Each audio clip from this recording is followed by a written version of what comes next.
کیا نئے چاند کی مبارکباد دے سکتے ہیں؟ بنت حوا دبئی سے. نئے چاند کی مبارکباد دینا ایک لغو فضول کام ہے, سے اوائڈ کرنا چاہیے. حضرت حکیم اختر صاحب رحمہ اللہ تعالیٰ فرمایا کرتے تھے جب عید کا چاند نظر آیا کرے نا تو رونا دھونا نہیں کیا کرو, ہائے ہائے ہائے رمضان چلا گیا, ہائے ہائے ہائے ہائے رمضان یہ ہو گیا.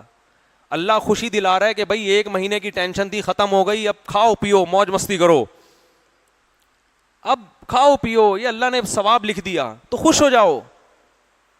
حکیم اختر صاحب فرماتے تھے اعتکاف کی رات جب چاند نظر آئے نا, اعتکاف ختم ہو خوشی خوشی گھر جایا کرو.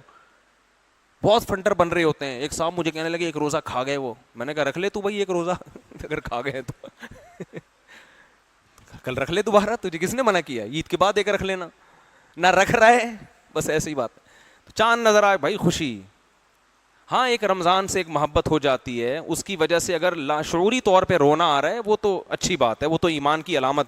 لیکن بیٹھ کے پروگرام ہو رہا ہوتا ہے بعض لوگوں کا رونے کا, ہائے یہ کہ ڈائلاگ چل رہے ہوتے ہیں, تو ہائے ہوئے کرنے کی ضرورت نہیں ہے. خوشی کا دن ہے بھائی, خوشی مناؤ. بھی علماء کہتے ہیں کسی سے تنہائیوں میں گناہ ہوا ہو بالفرض, اللہ نہ کرے, اور اس نے توبہ کر لی, پھر لوگوں کو پتہ چل گیا, لوگ تانے دے رہے بے تو تو ویسا تھا, ان تانوں کی پرواہ بولو مت, بولے نا تم نہ تمہارا جرم کیا اور نہ ہمیں تم سے معافی مانگنے کی ضرورت, جس سے کیا ہے وہ جانتا ہے. لوگوں کو لفٹ کرایا کرو زیادہ, کیونکہ لوگ اس چیز کو مسلط کر لیتے ہیں. ہمارے حضرت کے پاس ایک بندے کا فون آیا لندن سے, کہتا ہے یار میں نے گناہ کیا تھا, پکڑا گیا, کہہ رہے میں نے توبہ کر لی, رو رو کے گڑ گڑا کے اتنی معافیاں مانگی کہ اللہ نے بھی دل میں سکون ڈال دیا کہ میں نے تجھے معاف کر دیا, لیکن پبلک معاف کرنے کے لیے تیار نہیں. پبلک جب بھی گزر کرے ہے نا وہی, پبلک کا دل تو چھوٹا ہوتا ہے نا, پبلک کا دل کیا ہوتا ہے, تو ایسی صورت میں پبلک کو زیادہ لفٹ نہیں کرائے. بولے جاؤ تمہاری ایسی کی تیسی, ہم جانے اللہ جانے تو کون ہوتا ہے بھائی میرے کو. اور قرآن کے الفاظ دیکھو یار, وَمَن يَعْمَلْ سُوءًا أَوْ يَظْلِمْ نَفْسَهُ ثُمَّ يَسْتَغْفِرِ اللَّهَ يَجِدِ اللَّهَ غَفُورًا رَحِيمًا. ایسے وجد والی آیتیں ہیں. فرمایا جو بھی گناہ کرے گا, اپنی جان پہ ظلم کرے گا, ظلم ہو گیا, گناہ ہو گیا, شیطان نے بہکا دیا اس کو, غلط ہو گیا اس سے, حقوق العباد سے اس کا تعلق نہیں ہے, کیونکہ حقوق العباد میں پھر اس بندے سے بھی معافی مانگنا ضروری. کچھ جرائم ایسے ہیں جو اللہ اور بندے کے آپس کے معاملات. فرمایا پھر اس کو خیال ہوا کہ بھائی خدا تو انتقام لے گا, اور ویسے بھی غیرت کے خلاف ہے جس نے اتنے احسانات کیے اس کو ناراض کرنا. قرآن کہہ رہا ہے ثم یستغفر اللہ, پھر وہ اللہ سے کیا کرتا ہے, معافی. کیا عجیب الفاظ ہیں. اللہ نے یہ نہیں فرمایا غفارہ اللہ, اللہ اسے معاف کر دے گا, نہ نہ نہ, یہ انداز نہیں ہے, یہ اللہ اسے انتقام نہیں لے گا. فرمایا یجید اللہ غفور الرحیم, وہ اللہ کو پائے گا, وہ دیکھے گا کہ اللہ غفور بھی ہے اور رحیم, وہ دیکھے گا اپنی آنکھوں سے. قرآن کیا کہتا ہے, جو گناہ کرے گا اور توبہ کرے گا یجید اللہ غفور الرحیم. اللہ یہ نہیں فرما رہے کہ اس کو معاف کروں گا, اللہ فرماتے ہیں جیسے کوئی بندہ دعوت پر آئے تو آپ کہو بھائی تم پاؤ گے کہ میں چھوٹا موٹا سیٹ نہیں ہوں. ہاں میں اس پہ واقعہ سنا رہا تھا کہ حضرت مولانا طارق جمیل صاحب ایک دفعہ کویت کے شہزادوں نے ان کی دعوت کی, تو اب وہ کیا تصور دماغ میں لے کے گئے ہوں گے. فرماتے ہیں میں حیران ہو گیا, اونٹ کے بچے صحیح پورے روسٹ نہیں آئی سمجھ میں. آپ کو پتہ ہے اونٹ کا بچہ کسے کہتے ہیں؟ اونٹنی کے جو بچے ہوتے ہیں نا, وہ ذبح کر کے کھال اتار کے کنووں میں پورے روسٹ چاول بھر کے دسترخوان پر کے. بکرے روسٹ تو سنے ہوں گے, اونٹ روسٹ نہیں سنے ہوں گے.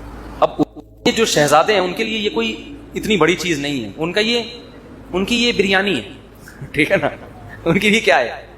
اب ان سے اگر مولانا طارق جمیل صاحب پوچھیں شہزادوں سے جی آپ کی دعوت ہے کیا کیا ملے گا, تو ان کو غصہ آئے گا نا, نہیں یاری سمجھ میں یار. وہ بھائی ان کو غصہ آئے گا نا کہ یار ہم کویت کے شہزادے ہیں, ہماری کرنسی دیکھو, اور ہم یہاں کا تو غریب آدمی اتنا پرتکلف کھانا کھاتا ہے, اور تم شہزادوں سے پوچھ رہے ہو کھانے میں آپ کو غم ہو رہا ہے کہ پتہ نہیں بریانی ملے گی کہ نہیں ملے گی, پتہ نہیں روٹی ہوگی کہ نہیں ہوگی. تو اگر ان سے پوچھتے تو وہ جواب میں یہ تھوڑی کہتے کہ یہ بھی ہے یہ بھی ہے, وہ کہتے بھائی آ جاؤ پتہ چلے گا شہزادوں نے دعوت کی ہے. آ جاؤ گے تو پتہ کیا چلے گا, پتہ چل جائے گا کہ شہزادہ بھی کوئی نائجیریا کا نہیں, کہاں کا, کویت کا عرب شہزادہ ہے, اس کی دعوت ہے, آپ آئیں. اور ان کو پتہ چل گیا, انہوں نے بیان میں بھی بتا دیا. تو اللہ کا انداز یہی ہے, فرمایا تم سے کتنا بڑا جرم ہو جائے, کتنا بڑا جرم, یہاں تک کہ نبی نے فرمایا کہ اللہ فرماتے ہیں یا عبادی لو بلغت ذنوبک عنان السماء, تم نے گناہ کرتے کرتے کرتے کرتے زمین آسمان کے خلا کو بھر دیا, اتنے گناہ ہو گئے. ثم استغفرونی, پھر ایک دن تمہیں خیال آیا یار یہ غلط ہوا ہے, یہ نہیں ہونا چاہیے تھا, رب کو منانا چاہیے, بالآخر اس کا انجام برا ہے, گناہ کی سزا ملتی ہے. تو آپ نے ہاتھ اٹھا کے اللہ سے معافی, کسی اور کے در پہ نہیں گئے, کسی کی پرواہ بھی نہ کرو کون کیا کہہ رہا ہے, اللہ سے معافی مانگی. تو حدیث کے الفاظ کیا ہیں, قرآن کے الفاظ بھی عجیب ہے جو میں نے بتائے. قرآن کے الفاظ کے اللہ فرماتے ہیں معاف کرنا, تو یہ تو ہلکی بات ہے نا, معاف کروں گا تو مطلب یہ کہ یہ بریانی ملے گی, کوفتے ملیں گے, سالن, یہ تو ہم نے بتا دیا نا. اللہ فرماتے ہیں توبہ کر کے دیکھ, تو اللہ کو غفور اور رحیم پائے, غافر نہیں راحم نہیں, غفور مبالغہ ہے. تو اللہ کو محسوس کرے گا کہ تیرا رب چھوٹا موٹا معاف کرنے والا نہیں ہے, رحیم کا مطلب بہت رحم کرنے والا ہے. اور اللہ یہ تجھے دکھائے گا, دکھائے گا کا مطلب کیا ہے, تیرے دل میں سکون پیدا ہو جائے گا کہ میرے رب نے مجھے معاف کر دیا. یہ توبہ کا پہلا انعام ملتا ہے دنیا میں, معاف بھی کرے گا اور اطمینان بھی دلا دے گا, معاف کر دیا. تعلق, وہ اطمینان کی علامت کیا ہے, اللہ سے جو تعلق ٹوٹا ہوا تھا وہ آپ کو جڑا ہوا محسوس ہوگا. گناہ کی وجہ سے جو دل میں کالک آ گئی تھی وہ کالک آپ کو ختم ہوتی ہوئی نظر آئے گی. یہاں تک علماء کہتے ہیں کہ بعض لوگ گناہ کر کے ایسی توبہ کرتے ہیں کہ گناہ سے پہلے جو اللہ کا ان سے تعلق تھا نا, گناہ کے بعد جب توبہ کی تو اس سے زیادہ اچھا تعلق پیدا ہو جاتا ہے ان کا, پہلے سے بھی زیادہ اچھا اللہ کی محبت پیدا ہو جاتی ہے. یہ تو قرآن میں, حدیث میں کیا آتا ہے کہ اگر زمین اور آسمان کے خلا کو تم نے گناہ کر کر کے پر کر دیا, ثم استغفرونی, پھر مجھ سے مغفرت طلب کرو, لغفرت, معاف کروں گا. اتنا کافی تھا نا یہ جملہ, یار نہیں آ رہی سمجھ میں. دیکھو اللہ یہ کہہ دیتے کہ زمین اور آسمان کے خلا کو پر کر دیا, مجھے ناراض کیا ہے نا, پبلک کے پاس جانے کی ضرورت نہیں. عیسائیوں میں پادریوں کے پاس جا کے معاف کرواتے ہیں, اتنے پیسے لے لو معاف کر دو. اللہ کہتے ہیں پادری کا کیا بگاڑا ہے تم نے, ناراض مجھے کیا ہے, نماز چھوڑی ہے مجھے ناراض کیا, زنا کیا مجھے ناراض کیا, انٹرنیٹ پر فحش فلمیں دیکھی مجھے ناراض کیا, یہ جو ہو رہے ہیں گناہ آج کل, کچھ بھی کیا مجھے ناراض کیا نا, آؤ میرے سامنے گڑ گڑاؤ. تو اللہ کیا کہتے ہیں, زمین اور آسمان کے خلا کو پر کر دیا, پھر مجھ سے معافی مانگو گے معاف کروں گا. کافی ہے نا, بس کر دیا معاف. آگے اللہ ایک اور جملہ بناتے ہیں, لا ابالی, کسی کی پرواہ. بولو اردو میں لفظ سمجھتے ہو, بڑا لا ابالی قسم کا آدمی ہے, سنا یہ لفظ, ہاں بولنے میں کچھ ٹیکس لگتا ہے. لا ابالی کہتے ہیں نا, یہ عربی کے لفظ سے آیا لا ابالی. لا کا مطلب نہیں, ابالی کا مطلب پرواہ نہیں کرتا میں کسی کی, جیسے جو آدمی کسی کی پرواہ نہیں کریں گے بڑا لا ابالی سا آدمی ہے. تو اللہ کیا کہتے ہیں, لا ابالی, معاف کروں گا کسی کی پرواہ نہیں. کیا مطلب, یہ جملہ لگانے کی کیا ضرورت تھی؟ جملہ اس لیے لگایا جا رہا ہے کہ بہت سے نیک لوگوں کو اعتراض ہو سکتا ہے, اے اللہ اتنے سارے گناہ سیکنڈوں میں معاف, یہ بات ہماری کھوپڑی میں بولو نہیں, کچھ تو تھوڑی سی ہوتی. جیسے ایک بیٹا نافرمان ہو, 20 سال باپ کو ستاتا رہے, اب باپ کو زندگی بھر ستایا اس کو, باپ نے کہا ایسی کی تیسی ہے, دیکھتا ہوں میں جائیداد سے آپ کر دوں گا, میں یہ کر دوں گا. باپ بوڑھا ہو گیا, مرنے لگا ہے بھائی, اب جائیداد کی تقسیم کا وقت آ رہا ہے, اور اب یہ گیا, اس کو پتا ہے کہ اب تو سارا معاملہ خراب, زندگی بھر ستاتا رہا. آخر میں آ کے ابا سے کہتے ہیں, ابا I am very very sorry. ابا کہتے ہیں چل جا معاف کیا. دوسرے بیٹوں کو آئے گا نا غصہ, ہے بھائی ابا یہ کیا, یہ تو آپ کے رحم دل ہونے سے ناجائز فائدہ اٹھا رہے ہیں بھائی, ابھی آپ کے جانے کا وقت ہے اور یہ آگے سوری کر کے چلا گیا. تو ابا اگر ابا ہوں گے تو آپ دوسرے بچوں کو کیا بولیں گے, باپ تم ہو یا میں ہوں, کیا خیال ہے, باپ تم ہو یا, ٹھیک ہے تمہارا مشورہ ہے میں نے سوچ لیا. باپ بہرحال کون ہے, میری مرضی, میری جائیداد ہے, میری میراث ہے, میں کسی کو بھی نہ دوں, میں صدقہ کر دوں, جاؤ. لیکن انسان کا اتنا ظرف ہوتا نہیں ہے. اب اللہ پر تو موت واقع نہیں ہوگی, لیکن انسان پر تو موت واقع ہوتی ہے, اور موت کے بعد رحمت کے چانسز ختم, توبہ کے دروازے بند. ساری زندگی گناہ کرتا کرتا اب موت سے پہلے اللہ سے کیا کہہ دیتا ہے, آئی ایم سوری, معاف کر دیں. تو اللہ کہتے ہیں کہ میں معاف کر کے, آگے پہلے ہی بتا دیا کہ کسی کو اعتراض کرنے کا حق, اللہ کو پتا ہے بہت سارے لوگ آئیں گے, یا اللہ یہ کیا, یہ کیا اتنے سارے گناہ ہو رہے ہیں اور اس نے معافی اور 1 سیکنڈ میں معاف, یہ تو تیری حکمت کے خلاف ہے, یہ تو مصلحت کے خلاف ہے, یہ تو یوں ہے, یہ تو ناانصافی ہے. اللہ کہتے ہیں بولنے دو, مجھے پرواہ, بولو نا, نہیں تم نے تھوڑی جہنم بنائی ہے, میں نے بنائی ہے. نافرمانی اس نے میری کی, معاف کرنے کی طاقت مجھے ہے, میں جس کو چاہوں معاف کروں. تمہیں کیا تکلیف ہو رہی ہے, تم اپنی بات کرو مجھ سے, تمہیں کسی جرم کے بغیر میں سزا تھوڑی دے رہا ہوں. یہ جو الفاظ ہیں نا, لا ابالی, یہ بڑے زبردست الفاظ ہیں. مجھے اس پر اکثر ایک چٹکلا یاد آتا ہے, وہ میں ہر بیان میں جب بھی اس حدیث کی تفسیر کرتا ہوں وہ سناتا ہوں کہ اس کی مثال کیسے ہے. اس کی مثال ایسے ہے, یہ جن لوگ پہلے سے بیان سن رہے ہیں انہیں یہ واقعہ سنا ہے, نئے لوگ بھی آ جاتے ہیں نا. پرانے والے اصل میں اعتراض کرتے ہیں, یار وہ گھسے پیٹے قصے بار بار سنا کے نا تھک گئے ہم. تو بھائی آپ کے لیے گھسے پیٹے, نئے لوگوں کے لیے کوئی مارکیٹ میں نیا آئے گا تو بتائیں گے ہم, اب آ ہی نہیں رہا. تو وہ ایک اونٹ, ایک بیل اور ایک دمبا, یہ بس واقعہ سنا کے بیان ختم کرتا ہوں, کچھ چند سوالات کے جواب دینے. اونٹ, بیل اور دمبا یہ کہیں جنگل میں سفر کے لیے نکلے, کھانا ختم, ایک گٹھڑی نظر آئی گھاس کی. اب تینوں میں پھڈا ہو گیا. اونٹ کہہ رہا ہے میں کھاؤں گا, بیل کہہ رہا ہے میں کھاؤں گا, دمبا کہہ رہا ہے میں کھاؤں گا. اونٹ نے کہا دیکھو میں تمہارا بزرگ ہوں, ہم تینوں ایک معیار بنا لیتے ہیں, جو اس معیار پہ پورا اترے گا وہ کھانا وہ کھائے گا. یہ پیشکش کس نے کی؟ اونٹ نے. اس نے کہا میں قبیلے کا بڑا ہوں, دیکھو تو اب میں جو سجیشن دوں گا اس پر عمل کرو. تو ہم تینوں میں سے جو اپنا سب سے پرانا ہونا ثابت کر دے گا کہ جو دنیا میں سب سے پہلے آیا ہے وہ اس گٹھری کا مستحق ہے. اونٹ کا خیال تھا میں ہی ہوں, بزرگ ہے. لوگوں نے کہا چلو جی بزرگوں کا احترام اسلام میں ٹھیک ہے واجب ہے. دمبے نے کہا ٹھیک ہے بھائی میں اپنا ثابت کرتا ہوں میں بہت پرانا ہوں. انہوں نے کہا کتنا پرانا؟ انہوں نے کہا دیکھو ابراہیم علیہ السلام نے بچہ ذبح کیا, نہیں ہوا تو دمبا آ گیا. یہ روایت صحیح نہیں ہے لیکن چلو فرض کر لیتے ہیں دمبا آ گیا. اس کا مطلب میں 4000 سال سے, ابراہیم علیہ السلام کے دور میں بھی میں تھا. اونٹ چکرا گیا, اس نے بولا یہ تو پہلی گیند پہ ہی آؤٹ ہو رہا ہوں میں. تو بیل نے بولا کہ آدم علیہ السلام جب زمین پہ آئے تھے زمینداری کے لیے ٹریکٹر ایجاد نہیں ہوئے, تو کچھ تو اگایا ہوگا نا, تو کھیتی باڑی کس سے کی تھی؟ انہوں نے بیل سے. اس کا مطلب میں کب سے ہوں؟ دمبا تو آؤٹ ہو گیا نا. اونٹ پریشان کہ کمبخت اس سے پہلے تو تاریخ لکھی نہیں گئی ہے, اس سے پہلے تو تاریخ لکھی, اور سجیشن بھی میری تھی.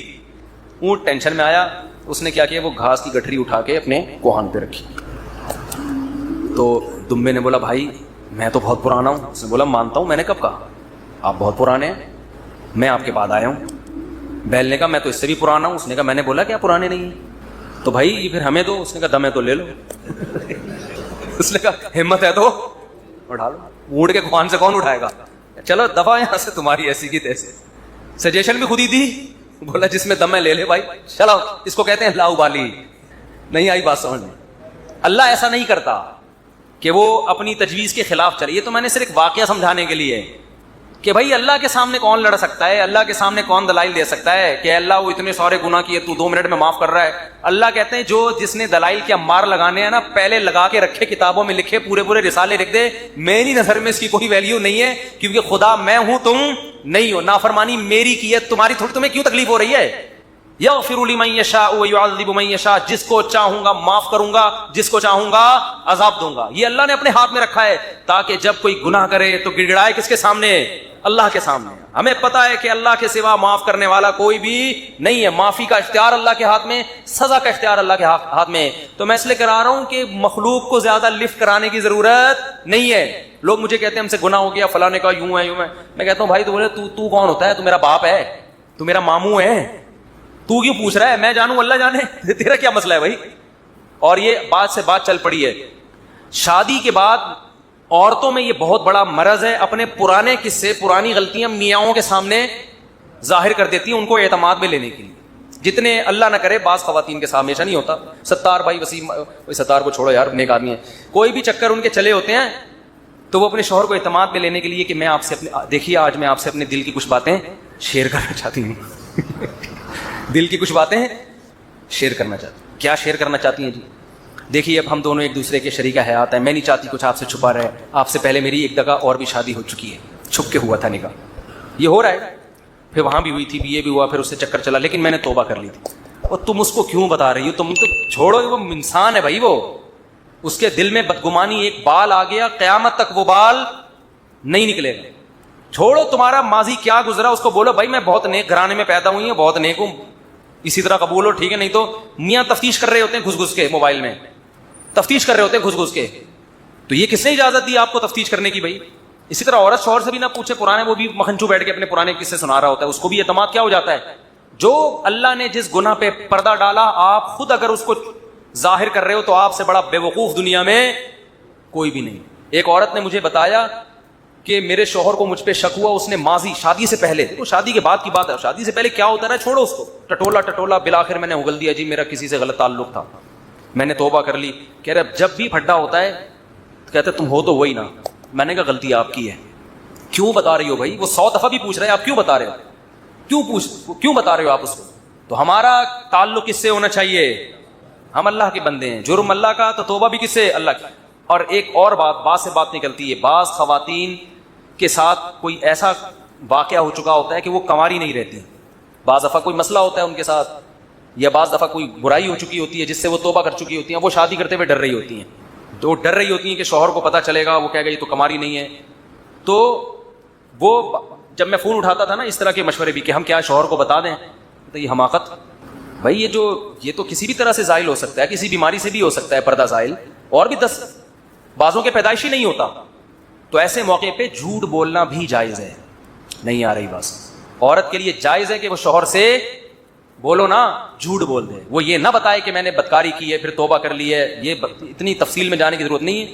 وہ بول دے بھائی یہ پیدائشی نہیں ہے, یہ جھوٹ ہے. لیکن کیوں, وجہ اس کی یہ کہ اس کمبخت کو یہ تفتیش کی اجازت نہیں ہے کہ وہ پوچھے آپ سے. جو ماضی کے قصے ہیں وہ کیا ہیں, وہ ختم, وہ پرانے ہیں.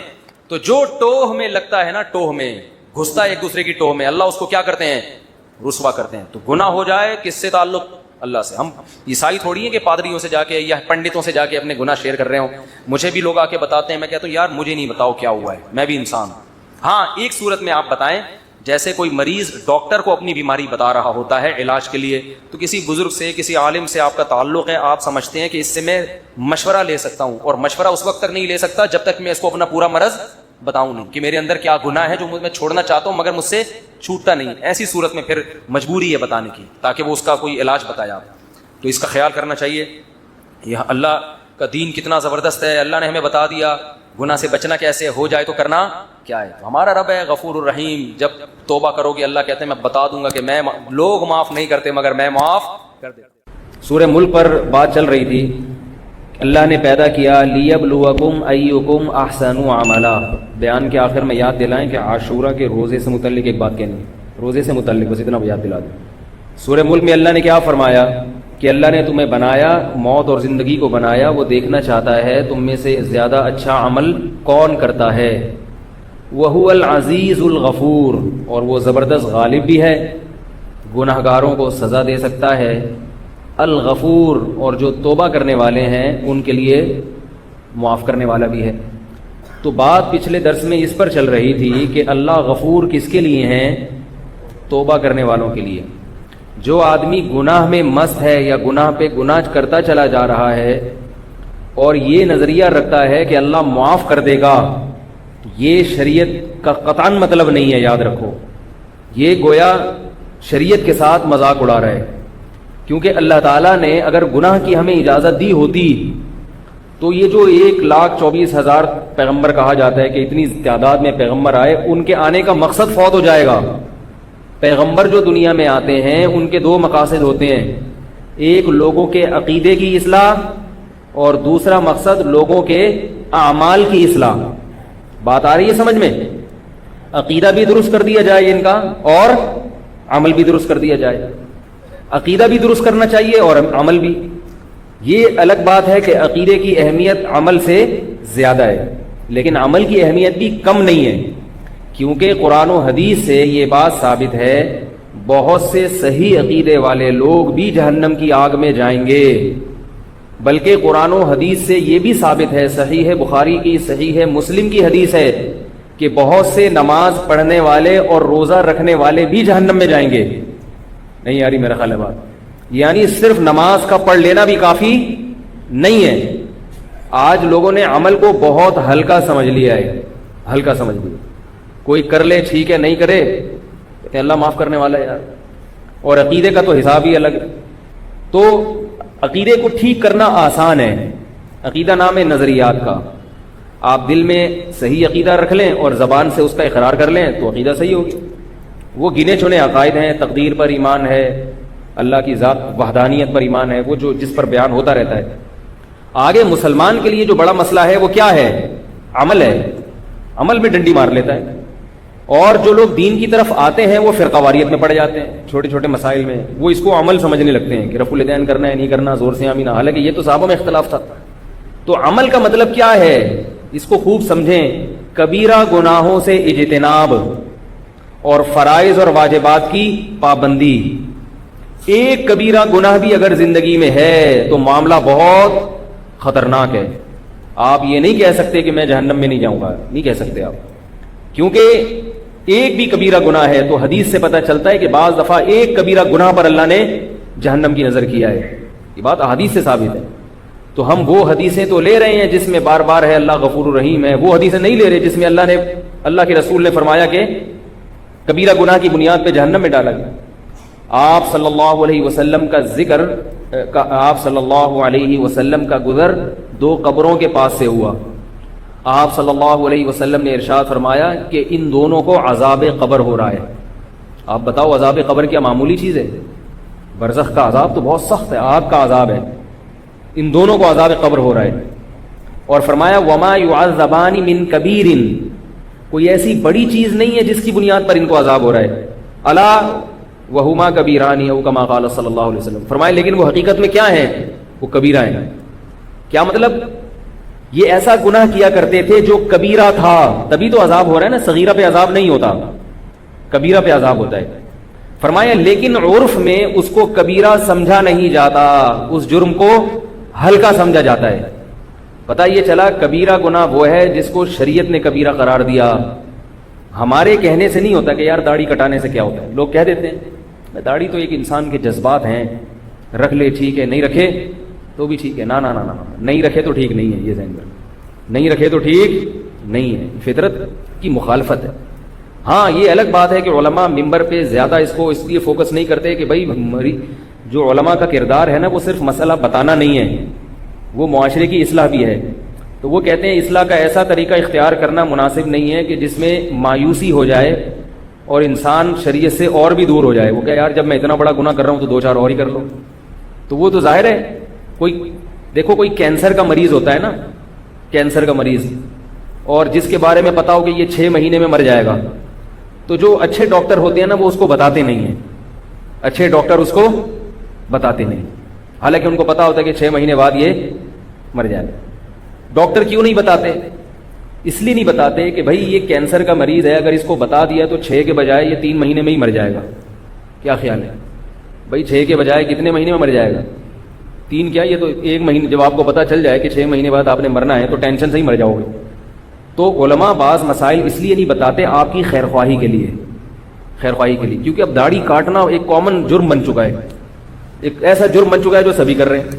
علماء کہتے ہیں اگر ہم یہ بتائے بار بار کہ کبیرہ ہے کبیرہ ہے تو نتیجہ کیا نکلے گا؟ وہ داڑھی تو نہیں رکھیں گے، نماز بھی چھوڑ دیں گے کہ یار جب یہ اتنا بڑا جرم ہم کر ہی رہے ہیں تو 2-4 اور ہی صحیح۔ تو یہ مصلحت کے خلاف ہوتا ہے۔ اس لیے میں بھی کہتا ہوں جب بھی داڑھی پر بات کرتا ہوں بولتا ہوں بھائی رکھ لو، نہیں رکھتے تو کم از کم نماز نہ چھوڑو، کہیں ایسا نہ ہو کہ یہ کہہ لو کہ یار ہم تو ویسے ہی گناہگار ہیں تو نماز پڑھنے کا کیا فائدہ۔ تو چلو آہستہ آہستہ آ جاؤ، پورے ایک دم سے نہیں آ سکتے، تھوڑے تھوڑے کر کے آ جاؤ، کیونکہ جو آنا چاہتا ہے اس کے لیے اللہ کی رحمت کے دروازے کھلے ہوئے۔ تو ہمت کر کے آ جاؤ اس لائن کی طرف، شریعت کی طرف، پورے اسلام میں داخل ہو جاؤ۔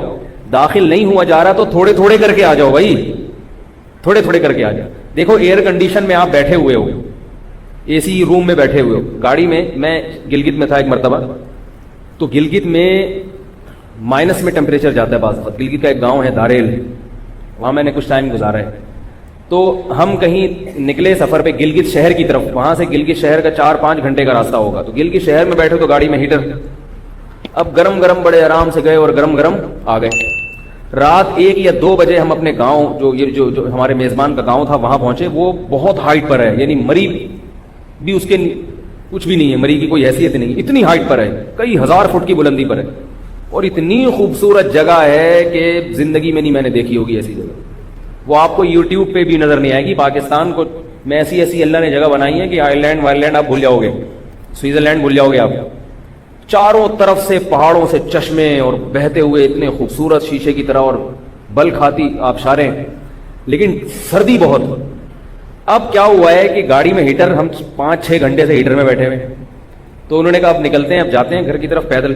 اب جیسے ہی باہر نکلے ہیں وہ ٹیمپریچر ایک دم چینج، تو وہ ایک دم ہم دونوں پر ایسی کپاہٹ تاری ہوئی ہے کہ بس الامان والا لگ رہا تھا ابھی مر جائیں گے۔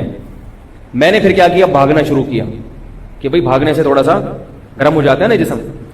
تو وہ اتنی حالت خراب ہو گئی تھی ہماری، حالانکہ ہم صبح شام اسی گاؤں میں رہ رہے تھے، کچھ بھی نہیں ہوتا تھا، ہمیں کچھ بھی نہیں ہو رہا تھا، لیکن جب 6-7 گھنٹے ہم ہیٹر میں بیٹھے ہیں، اس کے بعد جب نکلے تو باڈی نے اس ماحول کو قبول نہیں، ایسے کانپ رہے تھے جیسے پتہ نہیں مر جائیں گے ابھی۔ تو میں نے کہا بھاگو بھائی، اس سے پہلے کہ ہم یہاں گریں یا کچھ نمونیا ہو جائے یا الکمونیا ہو جائے، ٹھیک ہے نا، چکن پونیا ہو جائے، نکلو یہاں سے۔ ہم بھاگے ہیں تو جاتے ہی گھر کے اندر گھسے ہیں اور آگ جل رہی تھی, اس آگ کے قریب جا کے بیٹھے ہیں تو طبیعت سیٹ ہوئی. پھر تھوڑا تھوڑا آگ سے ہٹتے تھے تو ہوتے ہوتے پھر آہستہ آہستہ اسی ماحول کے عادی ہو گئے. پھر صبح گھوم رہے ہیں بغیر جیکٹ کے, مزے سے گھوم رہے ہیں پھر رہے ہیں, حالانکہ سردی تھی مگر نہیں لگ رہی تھی.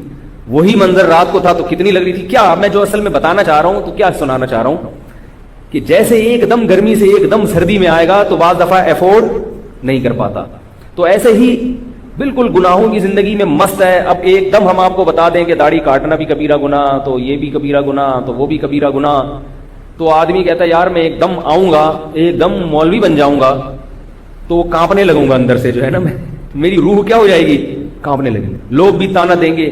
تو بعض دفعہ برداشت نہیں ہو پاتا.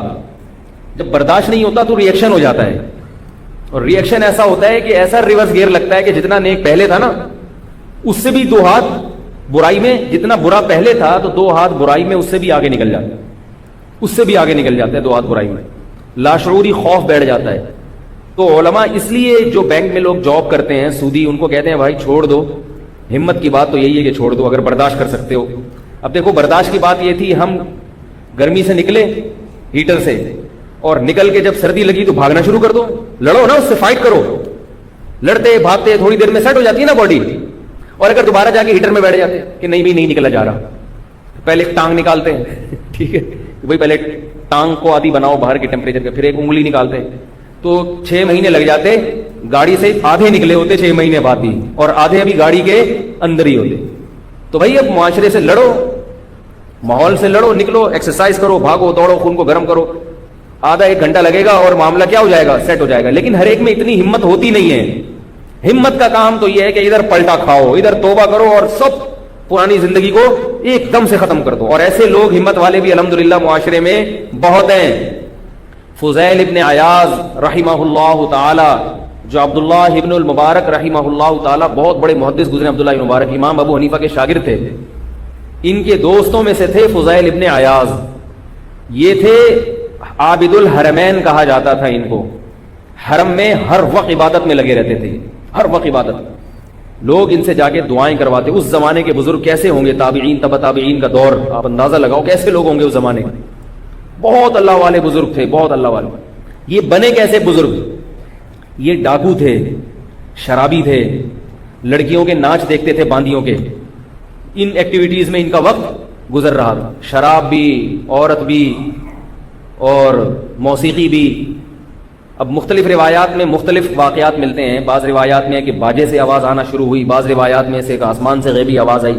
تو ان کے بارے میں کہا جاتا ہے کہ یہ کہیں زنا کرنے کے ارادے سے یا کسی اور ارادے سے نکلے ہیں, تو جب دیوار پہ چڑھے ہیں نا, دیوار پھلانگنے کے لیے, تو آواز آئی غیب سے, یا انہوں نے باجا بجانا شروع کیا اپنا موسیقی کا. تو اس موسیقی کے وہ جو ہوتے ہیں نا, یہ آج کل نوجوان نہیں ہوتے, بیٹھے ہوئے ہوتے ہیں, ٹنگ ٹنگ بجا رہے ہوتے ہیں بیٹھ کے, تو گٹار, ہاں گٹار بجا رہے ہوتے ہیں.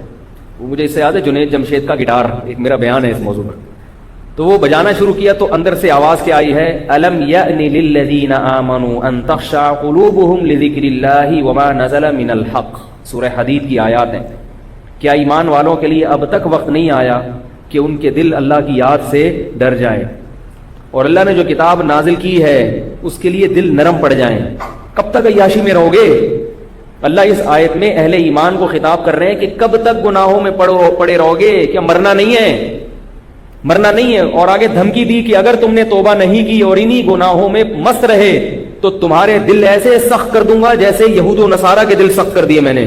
انہیں توبہ کی توفیق نہیں ملتی. کیسے مست ہو گئے یہود و نصارہ, وہ صرف زنا نہیں کرتے, زنا کی بدترین شکلیں ان کے معاشرے میں رائج ہیں, بدترین شکلیں. ہمارے یہاں کا ایک نوجوان عیاشی کرنے جو جاتا ہے نا, وہ بھی تنگ آ جاتا ہے ان سے. میرے پاس تو ہر قسم کے لوگوں کی کالز آتی ہیں, کہتے ہیں ہم, ایک صاحب نے کہا کہ میں ادھر آیا تھا سویڈن عیاشی کرنے, مگر یہ ایسے درندے بن چکے ہیں عیاشی میں کہ مجھے اس عیاشی سے نفرت ہو گئی ہے, اتنی درندگی میں آگے بڑھ گئے. تو اللہ اہل ایمان سے ان آیات میں خطاب فرما رہے ہیں کہ اگر تم نے توبہ نہیں کی تمہیں ڈرنا چاہیے کہ تمہارے دل ایسے سخت کر دوں گا جیسے یہود و نصارہ کے دل میں نے سخت کر دیا. اب ان میں مذہب نہیں گھستا, ہر چیز پہ تحقیق کریں گے, مگر جہاں اللہ کی بات آئے گی, دین کی بات آئے گی, سننے کو تیار نہیں. تو آیت بڑی عجیب ہے, الم یعنی کیا ابھی تک وقت نہیں آیا, یہ ایک دم چیخ پڑے. انہوں نے فوراً اندازہ ہو گیا یہ تنبیہ کس کی طرف سے ہے؟ اللہ کی طرف سے. فوراً وہ باجا پھینکا اپنا اور کہا قد آنا یا ربی، قد آنا یا ربی، اے میرے رب آ گیا وقت، بس آ گیا. قرآن مجید میں اللہ کا ارشاد ہے نا، اللہ یجتبی الیہ من یشاء ویہدی الیہ من ینیب. جو لوگ اللہ کی طرف آنا چاہتے ہیں اللہ ان کو بھی سیدھا راستہ دکھاتا ہے، اور بعض ایسے ہیں کہ جن کو زبردستی لے آتا ہے. بھئی اللہ تو بادشاہ ہے نا، جو اللہ کی طرف آنا چاہے گا اللہ فرماتے ہیں اس آیت میں اس کو تو لازمی ہدایت دوں گا، جو نہیں آنا چاہتے ان کو ہدایت نہیں دوں گا. لیکن بعض لوگ ایسے ہیں جنہوں نے ارادہ نہیں کیا ہوتا آنے کا، مگر میں ان کو اپنی رحمت سے گھسیٹ لیتا ہوں. تو یہ انہی لوگوں میں سے تھے. یجتبی الیہ من یشاء، جس کو چاہتا ہے ہدایت دے دیتا ہے. اس لیے ہمارے اکابر فرمایا کرتے تھے کہ اللہ سے یوں دعا مانگا کرو کہ اے اللہ میں چاہوں یا نہ چاہوں تو پیشانی کے بالوں سے پکڑ کر زبردستی لے آ مجھے. جیسے عمر ابن خطاب کو لے آیا. حضرت عمر جو ہدایت ملی ہے وہ تو نبی نے دعا مانگی تھی نا، نبی دعا مانگی اللہ ابو جہل کو یا عمر بن خطاب میں سے کسی ایک کو ہدایت دے دے، تو ان کو ہدایت مل گئی حضرت عمر کو. تو یہ نبی کی دعا کی برکت سے ملی نا ہدایت. Alto silver colour EEX 360 parking صحیح کر لیں بھائی، گاڑیوں کا گزرنا مشکل ہو رہا ہے. تو حضرت عمر رضی اللہ تعالی عنہ کو ہدایت کیسے ملی؟ نبی کی دعا سے. اس کو ہم اپنی زبان میں کیا کہتے ہیں؟ گریوی میں کام ہو گیا. پیسے نہیں دیے مگر کھانے کی پلیٹ، پھر گریوی تو اسی کو کہتے ہیں نا، پیسے تو پوری پلیٹ کے دیے ہوتے ہیں. گریوی بعض دفعہ ایک بھی ہوتی ہے، ڈبل گریوی بھی ہو جاتی ہے. تو وہ ہوٹل والے کی مرضی پر ہے کہ آپ کو سنگل گریوی دیتا ہے ڈبل گریوی. تو اللہ تعالیٰ بھی بعض دفعہ ہدایت دے دیتے ہیں گریوی میں. اصول اور ضابطہ نہیں ہوتا، مگر اللہ یہ بتانے کے لیے کہ اس کائنات میں میری چلے گی تمہاری نہیں چلے گی. تو فضیل ابن عیاض رحمہ اللہ تعالیٰ باجا لے کے کھڑے ہوئے ہیں، زنا کے ارادے سے نکلے ہیں، شراب پیتے ہیں. غیب سے آواز آئی کیا ابھی تک وقت نہیں آیا ایمان والوں کے لیے؟ ابھی تک ساری زندگی اسی میں گزارو گے؟ حالانکہ وہ جوانی کی ابتدا میں تھے، بڑھاپا نہیں تھا ابھی ان کا، ابتدائی جوانی تھی. لیکن غیرت مند تھے نا، جیسے ہی آواز آئی ہے وہ باجا اپنا پھینک دیا. آج ہوتا نا کوئی اس کو 100 دفعہ بھی آوازیں آتی رہیں وہ کچھ بھی کر لے گا مگر گناہ سے توبہ نہیں کرے گا، توبہ نہیں کرے گا. یہ ہمارے دل ہیں جو سخت ہو گئے ہیں. تو انہوں نے فوراً اپنا باجا پھینکا، فرمایا قد آنا یا ربی، اے میرے رب وہ وقت آ گیا ہے. دیکھو ایمان بڑی نعمت ہے، ایمان کہیں نہ کہیں کام آ جاتا ہے. قرآن پر یقین تو تھا نا کہ اللہ کا کلام، اور بچپن میں پڑھا ہوا بھی تھا. ورنہ آج نوجوانوں کا حال یہ ہو گیا ہے قرآن کی آیت سنتے ہیں ان کو یہی نہیں پتہ چلتا یہ قرآن کی آیت ہے یا کوئی تعویذ ہے یا کیا ہے. اتنا دین سے دور ہو رہے ہیں. تو کچھ پڑھ لیا کرو، کسی نہ کسی دن کام انشاءاللہ آ جائے گا. تو آواز آئی تو انہوں نے کہا اے اللہ آ گیا ہے وقت بس. تو یہ وہ تھے جو فوراً ہیٹر سے نکل کے مائنس کے ٹیمپریچر میں آ گئے اور کود پڑے، بس دیکھی جائے گی. تو یہ کود پڑے، بالکل زندگی انہوں نے یو ٹرن لے لیا، بالکل سب چھوڑ چھاڑ دیا. اور جو لوگ تگڑی توبہ کرتے ہیں نا، تگڑی، ایک تو لنگڑی لولی توبہ ہوتی ہے جیسے ہماری توبہ ہے، استغفر اللہ استغفر اللہ. پہلے ادھر بد نظری کی، کوئی خاتون جا رہی ہے اس کو دیکھا استغفر اللہ استغفر اللہ، پھر دوبارہ دیکھی، دوبارہ دیکھا توبہ توبہ توبہ یار اب نہیں دیکھوں گا، پھر دوبارہ دیکھی توبہ توبہ، بس یہ چل رہا ہے توبہ. یہ بھی وہ لوگ جو ذرا نیک ہیں. ورنہ عام پبلک کی حالت یار بھی دیکھ لو، جب نظر کمزور ہو جائے گی، دیکھنے کی صلاحیت ختم ہو جائے گی، بڈھے ہو جائیں گے، جب بادام کھانے کے لیے دانت ہی نہیں رہیں گے تو بادام سے توبہ کر لیں گے، ہے بھائی. جب بادام کھانے کے لیے منہ میں چبانے کے لیے منہ میں دانت رہے گا ہی نہیں اس وقت توبہ کر لیں گے. عام پبلک کا تو یہ حساب کتاب ہے. جو بہت نیک ہیں وہ توبہ توبہ. وہ میں بتاتا ہوں نا ایک واقعہ.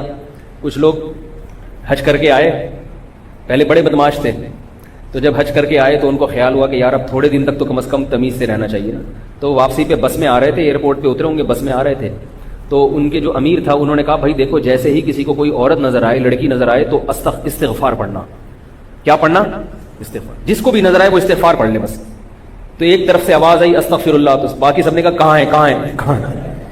ایک آواز آئی نا استغفر اللہ، باقی انہوں نے سب کہاں ہے بھائی کہاں. تو یہ حاجیوں کا حال ہوتا ہے. تو فضیل ابن عیاض نے کیا کیا؟ وہ باجا پھینکا. سب پہلے زمانے جب توبہ کرتے تھے نا باجا پھینک دیتے تھے. اب کیا ہوتا ہے، اب بہت سے لوگ گانے باجے کو ہی دین سمجھ رہے ہیں، گٹار ہاتھ میں لے لیتے ہیں اور بجاتے رہتے ہیں سارا دن، کہہ رہے ہیں ہم تو قوالیاں پڑھ رہے ہیں نبی کی شان میں. وہ یہ جو گٹار ہے اور یہ باجے ہیں یہ آپ کو اللہ کی عبادت سے روک دیں گے، سمجھ رہے ہو؟ گانے بجانے والا آدمی کا عبادت میں دل نہیں لگتا، چاہے وہ قوالیاں سنے. موسیقی سننے والے آدمی کا دل نہ تلاوت میں لگتا ہے اور نہ عبادت میں. یہ جتنے قوال ہیں چاہے وہ نبی کی شان میں قوالیاں پڑھیں، ان کو کبھی تلاوت کرتے ہوئے دیکھا آپ نے؟ کبھی قاری کی قراءت سنتے ہوئے دیکھا آپ نے؟ ان کو تلاوت سننے میں مزہ نہیں آتا، ان کو تلاوت کرنے میں مزہ نہیں آتا، ان کو ذکر کرنے میں مزہ نہیں آتا. یہ موسیقی کے دھتی ہوتے ہیں، ان کو موسیقی چاہیے. تو وہ موسیقی کبھی نعت کی شکل میں ان کو مل جاتی ہے، کبھی قوالی کی جو نعتیں جو موسیقی والی آ رہی ہیں. تو یو ٹرن لیا انہوں نے، توبہ کر لی فضیل ابن عیاض نے. اور میں عرض کر رہا تھا کہ جب توبہ تگڑی ہوتی ہے نا، تگڑی، تو پھر یہ جذبہ پیدا ہوتا ہے کہ میری جو ماضی کی زندگی خراب گزری ہے، ٹھیک ہے اللہ نے معاف تو کر دیا، مگر اس میں جو لوگوں سے پیچھے رہ گیا تو میں اس کی تلافی کروں گا، اب لوگوں سے آگے نکلوں گا. مثال کے طور پر دیکھو، ایک آدمی کو دولت کمانے کا موقع ملا، اس کے ساتھ کے دوست بھی تھے. اب اس نے 5-6 سال تک نہیں کمائی، بیٹھا رہا سست بن کے. اس کے دوستوں نے 5-6 سال میں کما کے کروڑپتی بن گئے. اب یہ کشکول لے کے ان کے گھر پہ جاتا ہے. اب اس کو خیال پیدا ہوگا نا، یار مجھے بھی موقع ملا تھا، جو چانس ان کو ملا، میں نے محنت نہیں کی، انہوں نے کر لی، اب میں بھی کماؤں گا. لیکن اب جب یہ کمائے گا، غربت تو دور ہو جائے گی، مگر ان سے آگے نکل سکتا ہے جو اس سے پہلے کمانے والے ہیں؟